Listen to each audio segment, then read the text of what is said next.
Assalamu alaikum Tanzania, kwa majina naitwa Maulidi Segamba kutoka Mase Entertainment. Leo tunaenda kujifunza jinsi gani ya kufanya sliced text effect. Na bila kupoteza muda tunaenda kwenye file and then new.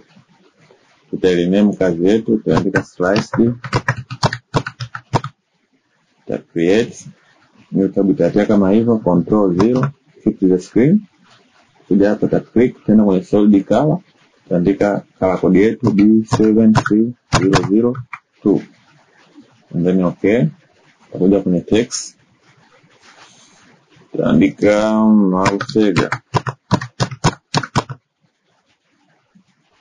Ctrl+A, tena kwenye move tool, tutapeleka center, Ctrl+D to deselect, Ctrl+T rotate, hii nitapolisikana hapo, then done.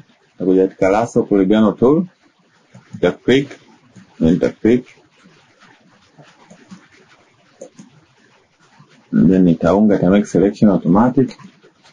Nitakuja nita add layer max, nita copy Ctrl+J, Ctrl+I to inverse, nita create new layer max kama hivyo. Nitakuja hapa chini, nita hold control and then nita click to make selection.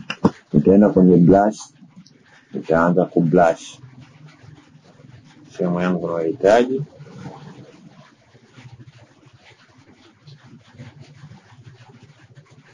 kama hivyo,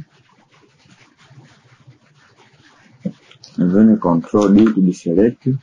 Nitakuja hapo, nitashusha opacity mpaka nitapolishana hapo kama hapo, and then done. Kama hivyo kazi yetu imeisha. Thanks for watching. Usisahau kusubscribe, kushare na comment pia. By the way, naitwa Mau Sega kutoka Mase Entertainment. Assalamu alaikum.